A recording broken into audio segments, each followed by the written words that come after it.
여러분의 전 재산일 수도 있는 그 돈, 전세보증금. 만약 이걸 한순간에 잃는다면 어떨까요? 상상만 해도 끔찍하죠. 근데요, 지금 이 순간에도 이 돈을 노리는 사기가 계속 벌어지고 있습니다.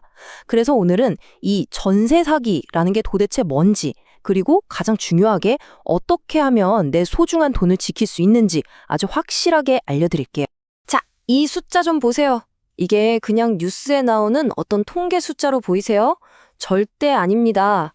이건요, 평생을 모은 돈을 한순간에 잃어버린 수만 명의 절규예요. 그리고 더 무서운 건 이게 과거의 이야기가 아니라는 겁니다. 지금도 피해자는 계속 늘고 있어요. 남의 일이 아니라는 거죠. 정말 바로 내 얘기, 우리 얘기가 될 수 있습니다. 자, 그럼 이제 본격적으로 한번 파고 들어가 보죠. 아니, 근데 왜 유독 한국에서만 이 전세 사기가 이렇게까지 심각한 문제가 된 걸까요? 다른 나라에서는 잘 들어보지도 못했잖아요. 그 비밀이 바로 한국에만 있는 아주 독특한 전세제도, 바로 그 안에 숨어 있습니다. 이 자료를 보면 정말 마음이 아픈데요. 누가 주로 피해를 입는지 한눈에 보이죠. 맞아요. 사회생활 이제 막 시작한 20대, 30대 청년들, 또 알콩달콩 새 출발하는 신혼부부들. 그러니까 상대적으로 보증금 액수가 크지 않은 사람들이 주된 타겟이 되고 있다는 거예요. 그리고 역시나 피해는 집값이 비싼 서울, 그리고 수도권에 거의 다 몰려 있습니다. 이 사기꾼들의 교묘한 수법을 알려면 일단 그 배경부터 알아야겠죠. 바로 전세라는 시스템 자체 말입니다. 도대체 이 전세 제도가 뭐길래 이렇게 사기꾼들이 활개치는 놀이터가 되어버렸을까요? 아주 쉽게 말해서 전세는 이거예요. 매달 꼬박꼬박 내는 월세, 그거 없어요. 그 대신에 집값의 거의 50에서 80%에 달하는 엄청나게 큰 돈을 보증금으로 집주인한테 그냥 맡겨두는 거죠. 그리고 계약 기간이 끝나면 당연히 그 돈 전액 그대로 돌려받는 겁니다. 물론 이론상으로는 말이죠. 우리가 보통 생각하는 월세랑 비교해보면 차이가 확 느껴지실 거예요.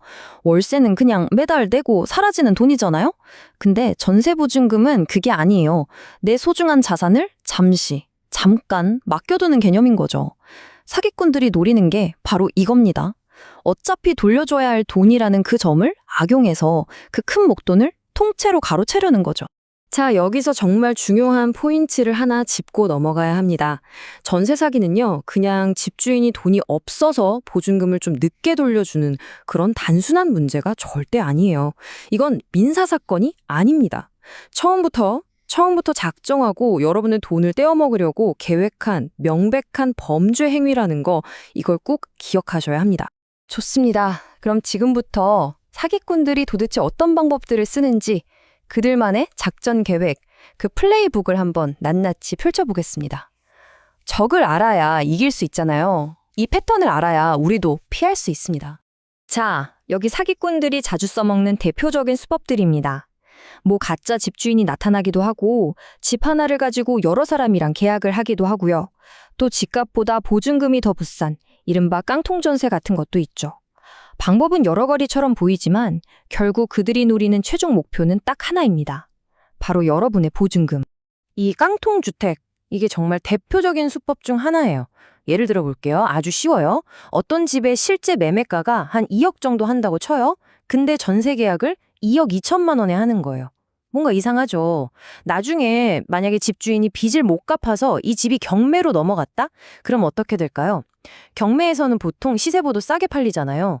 그럼 집을 팔아도 2억도 못 받는데 내 보증금 2억 2천만 원을 다 돌려받을 수 있을까요? 당연히 불가능하죠. 이게 바로 깡통전세의 함정입니다. 이건 진짜 더 악질적인 방법입니다. 바로 숨겨진 빚이죠. 계약할 때는 서류가 아주 깨끗해 보여요. 근데 사실은 그 집에 이미 은행 대출 같은 게 잔뜩 껴있는 거죠. 이걸 선순위 권리라고 하는데요.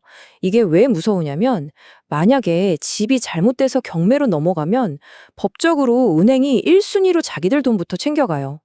그럼 세입자인 나는요? 맨 뒤로 밀려나는 거예요. 결국 내 보증금은 한 푼도 못 돌려받을 수 있다는 거죠. 정말 기가 막히죠? 이건 거의 대놓고 사기치는 수준입니다.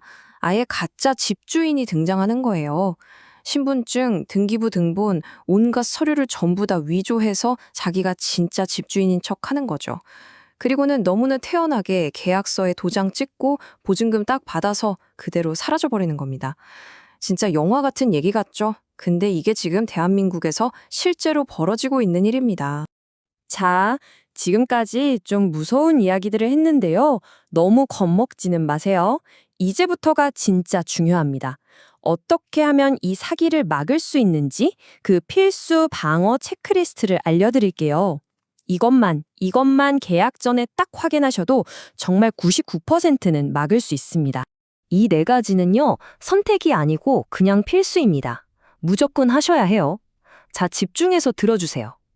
첫째, 등기부등본. 남이 떼어준 거 말고 내가 직접 떼서 진짜 집주인이 누군지, 그리고 집에 빚은 없는지 내 눈으로 똑똑히 확인해야 합니다. 둘째, 시세 비교. 이 집 전세가가 혹시 매매가랑 비슷하거나 더 비싼 건 아닌지 주변 부동산에 꼭 물어보고 확인해야 합니다. 깡통 전세는 무조건 피해야죠. 셋째, 신분 확인. 계약하는 그 자리에 나온 사람이 등기부등본에 있는 그 집주인이 맞는지 신분증이랑 얼굴을 반드시 대조해봐야 합니다. 그리고 마지막 넷째, 이게 어떻게 보면 가장 확실한 안전장치인데요. 바로 전세보증금 반환보증보험입니다. 이거 꼭 가입하세요. 이건 그냥 돈 나가는 게 아니라 내 전 재산을 지키는 최고의 투자라고 생각하셔야 합니다. 그런데 좀 이상하지 않으세요? 우리가 이렇게 예방법을 다 알고 있는데 왜 전세 사기는 계속해서 일어나는 걸까요? 이제부턴 단순히 개인이 조심하자는 차원을 넘어서 이 범죄가 계속 생겨날 수밖에 없는 우리 사회 시스템의 근본적인 문제, 그 허점을 들여다보겠습니다. 네, 바로 이 질문이 핵심입니다. 사기 수법은 이미 다 알려질 대로 알려졌는데 도대체 왜 우리 사회 시스템은 이걸 제대로 막아내지 못하고 있는 걸까요? 사실 전세라는 제도가 처음 만들어졌을 때는 나름 괜찮은 시스템이었어요. 다들 서로 믿고 경제도 막 성장하던 시대였으니까요. 근데 시대가 변했잖아요. 지금은 서로 믿기 어려운 사회가 됐고 그러다 보니 예전에는 장점이었던 것들이 이제는 치명적인 구멍이 되어버린 겁니다. 가장 큰 문제가 뭐냐면 바로 정보의 불균형이에요. 집주인은 집에 대한 모든 걸 알지만 세입자는 알 수 있는 게 거의 없죠. 깜깜이 계약이나 마찬가지예요. 게다가 집값이 오르락내리락하는 불안정한 시장 상황도 사기꾼들한테는 아주 좋은 기회가 되고요. 마지막으로 설사 사기를 당했다고 해도 법적으로 구제받는 과정이 너무 오래 걸리고 복잡하다는 것도 정말 큰 문제입니다. 물론 정부도 가만히 있는 건 아닙니다. 여러 가지 대책을 내놓고는 있죠. 하지만 현실은 좀 다릅니다. 정작 법적으로 피해자입니다라고 인정을 받는 비율은 오히려 떨어지고 있어요. 이게 뭐래니야겠어요. 수많은 피해자들이 제도 밖에서 아무런 도움도 받지 못한 채 혼자 고통받고 있다는 냉정한 현실을 보여주는 겁니다. 결국 전세제도는 신뢰라는 아주 얇은 기반 위에 서 있는 시스템입니다. 하지만 그 신뢰가 한번 무너지면 그 대가는 한 사람의 인생 전체를 무너뜨릴 만큼 너무나도 큽니다. 그렇다면 이 위태로운 시스템 속에서 당신의 전 재산을 지켜야 할 최종 책임은 과연 누구에게 있는 걸까요? 오늘 우리가 함께 나눈 이야기가 그 답을 스스로 찾아가는데 작은 도움이 되었으면 좋겠습니다.